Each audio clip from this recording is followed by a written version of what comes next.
Olá meninas, bom dia, graça e paz. Deus abençoe cada uma de vocês. Estamos aqui para mais uma vez compartilhar um pouquinho daquilo que nós temos vivido no decorrer dessa semana através da lição de número 17. Nós vamos dar continuidade nessa lição que tem como tema discipulado e santificação. A base textual está em Mateus 11, do versículo 28 ao 30 e Mateus 28, do 18 ao 20. No domingo passado, nós falamos que discipulado é, antes de tudo, um estilo de vida, certo? E, para tanto, é preciso ser como Jesus, que era manso e humilde de coração, para se aprender a viver em amor, ok? Então, a tarefa dos discípulos sempre foi caminhar, aprender com o Senhor para dar continuidade ao seu ministério de anunciar o reino de Deus. Então, seus discípulos deveriam fazer outros discípulos, certo? Assim como o Senhor também nos deixou essa mesma missão.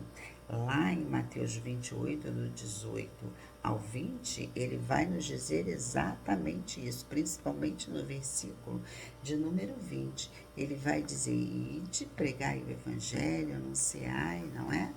E fazei discípulos de todas as nações. Então, queridos, isso é algo que ficou para mim e para a sua vida. Nós temos que fazer novos discípulos, certo?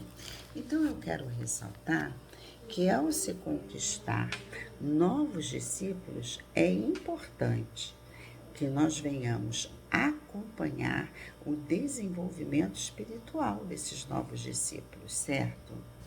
Os discípulos mais novos, eles devem manter um relacionamento com aquelas pessoas ou com o discípulo mestre, né?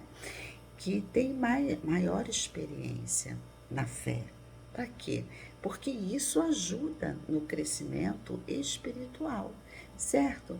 Meninas, até hoje eu procuro manter esse relacionamento com pessoas que eu sei que estão há mais tempo na caminhada, que tem muito a me oferecer como experiência de vida em Jesus, né? Isso é muito importante, certo?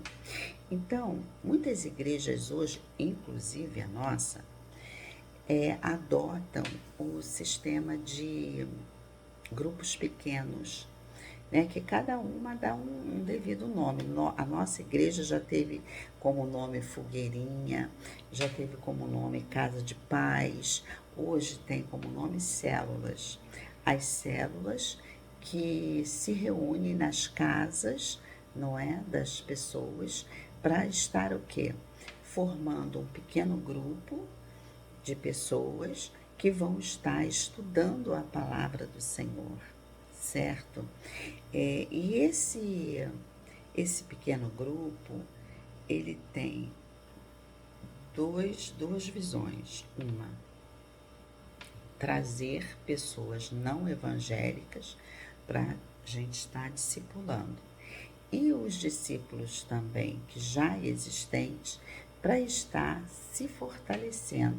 Porque você já observou, tem pessoas que você chama para ir à igreja e ela traz uma certa resistência. Ah, pode deixar, eu vou sim, um dia eu vou, hoje não dá. Aí dá uma desculpa qualquer e tal, aí você dá um outro dia e a pessoa vai dar uma outra desculpa, mas enfim, não vai à igreja. Mas quando você chama para um grupo menor, que é um grupo em casa, vai lá, a gente vai, não é nem um culto, nós vamos conversar um pouquinho, orar juntos. E são poucas pessoas, aí a pessoa de repente se rende a esse convite. Por quê? Porque é um grupo mais fechado, certo? E aí depois é por conta do Espírito Santo, né? Porque aí ela vai aprendendo, vai simpatizando com a palavra com os louvores que a gente vai cantando, as orações, e aí ela acaba indo para a igreja. Um belo dia ela acaba indo para a igreja, não é? Mas tudo começa no pequeno grupo. Então, meninas, é muito importante a questão da gente participar do pequeno grupo. Porque, para a gente, por exemplo, para nós que já estamos mais tempo na igreja, às vezes não, normalmente, na igreja, nós não temos tempo para conversar, para abrir nosso coração para uma amiga, para uma companheira de oração, né? Não temos muito tempo para chegar e falar, ora por mim, estou passando por uma dificuldade. Aí vai falar lá qual é a dificuldade. Senta comigo, vamos orar. E no grupo pequeno você tem essa facilidade, né? Porque está todo mundo ali, olho no olho, certo? Então isso nos fortalece, isso nos faz crescer, isso nos ajuda na caminhada, isso nos ajuda no momento de crise.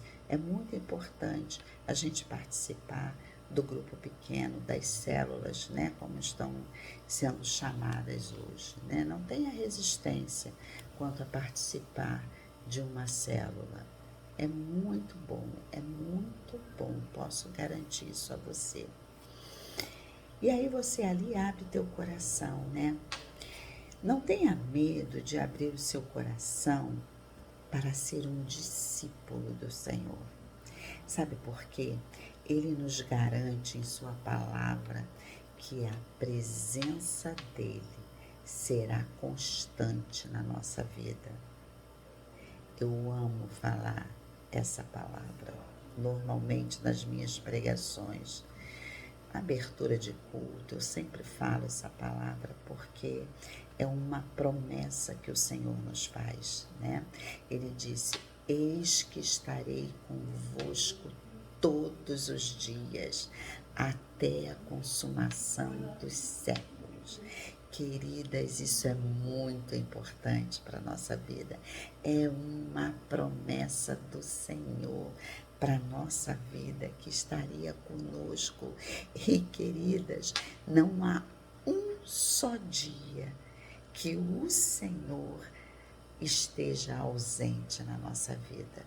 Ele está todos os dias conosco. Ai, que coisa mais linda! Seja na sua alegria, nos seus momentos de prazer, ou seja nos seus momentos de lágrima, de choro, de sofrimento, não importa, todos os dias Ele estará conosco. Isso é forte demais, queridas. E aí, eu quero ressaltar 4 questões importantes para a promoção do discipulado. Primeiro, um discípulo, ele precisa ter ouvidos atentos. Aliás, eu digo que todo cristão precisa ter ouvidos atentos, porque a palavra nos ensina que a fé, ela vem pelo ouvir e ouvir a palavra de Deus. Então, o cristão precisa ter os ouvidos muito atentos para ouvir a voz do Senhor. Amém? Glória a Deus. Então, é importante também nós termos ouvidos atentos para ouvir os nossos irmãos, certo? Seja para um tempo de repreensão. Às vezes, um irmão chega até nós para trazer uma repreensão. Às vezes, fazemos alguma coisa que não está alinhado com a palavra ou com a reverência do templo, que o templo exige, né? E um irmão chega e te dá um toque. Você precisa estar com ouvidos atentos para ouvir.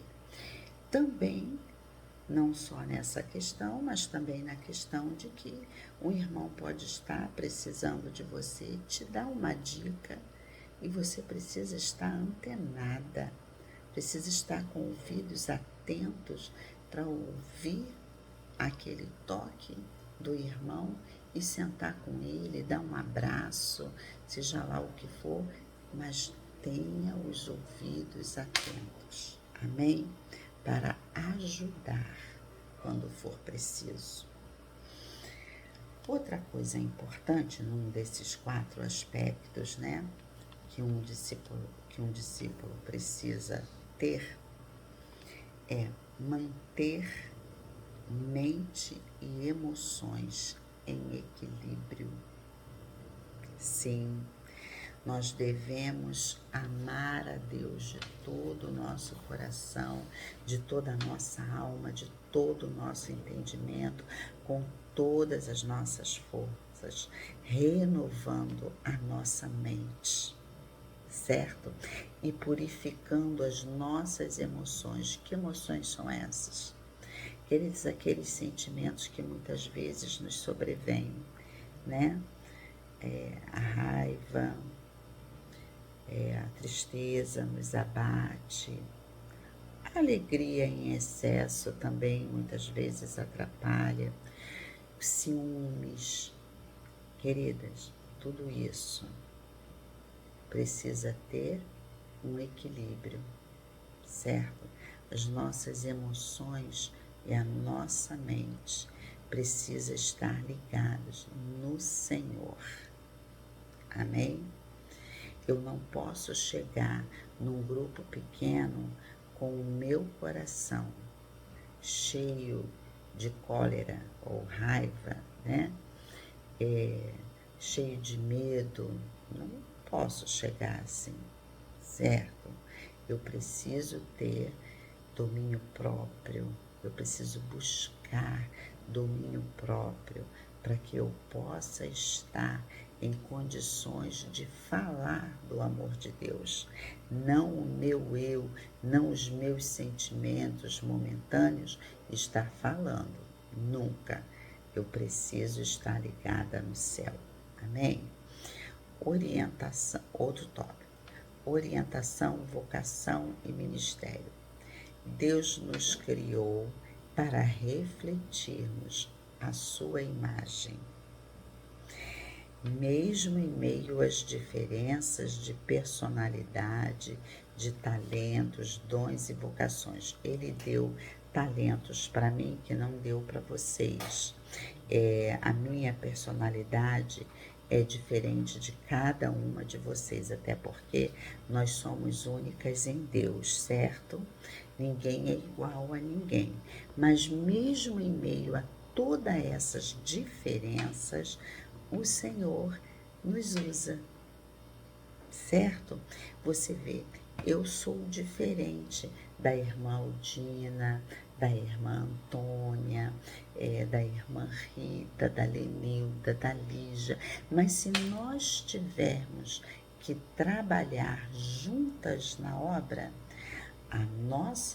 os nossos talentos, a nossa personalidade, os nossos dons vão se unir para fazer a obra do Senhor. É isso que o Senhor quer, que nós venhamos submeter tudo aquilo que nós somos, o que temos, para servir o reino de Deus nessa terra. Ok? Então, a nossa vocação, o nosso ministério, tudo isso é em prol do reino de Deus. Mesmo com todas as nossas diferenças, nós podemos nos unir e trabalhar juntas para o reino de Deus.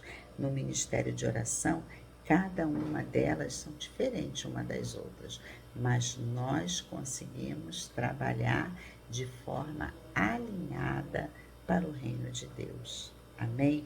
Porque é tudo por Ele, para Ele são todas as coisas. Amém, queridos? Amor seria o 4º tópico. Amor. Eu prefiro ficar, inclusive, com a afirmativa da revista, que ela diz assim: não existe cristianismo sem amor. É uma realidade, porque Deus é amor. Então não pode existir cristianismo se não vier regado pelo amor. Queridas, ame. Nós precisamos amar uns aos outros. Mesmo em meio a tantas lutas, a sua dor precisa ser a minha dor precisa ser a sua dor. Eu preciso me colocar na brecha por você, você precisa se colocar na brecha por mim. Nós precisamos ter um só coração no Senhor. Amém? Isso é amar um ao outro. Deus é amor. Você e eu só podemos ser um discípulo de Jesus se houver amor em nós para dar a outros. E aí eu quero fechar esse tempo com o que diz a nossa revista, lá no finalzinho, na conclusão. Ela diz assim: é preciso levar a sério o compromisso com o discipulado, promovendo-o em todos os sentidos possíveis. Fazendo isso, estaremos colaborando mais efetivamente para que a vontade de Deus se realize mais visivelmente na terra, como ela o é nos céus, e a santidade bíblica será espalhada cada vez mais por onde quer que andarmos. Amém? Queridas, que seja um tempo em que você possa refletir sobre esta lição, a importância de nós sermos discípulas do Senhor. Amém? Eu e você precisamos nos comprometer em espalhar a santidade bíblica neste mundo, porque de fato o mundo está um caos e necessita ouvir da palavra de Deus, a palavra de salvação. E Deus conta comigo e com você para desenvolver este papel, esta missão aqui na terra, em nome de Jesus. Amém? Que o Senhor te abençoe, que te dê um domingo alegre na presença de Deus, já que Ele garante na sua palavra que estará conosco todos os dias, até a consumação dos séculos. Então, certamente, Ele está com você, bem aí na sua casa, nessa manhã de domingo, e estará por todos os dias, na sua casa, na sua família, na sua vida, em nome de Jesus. Ok? Até domingo que vem, queridas.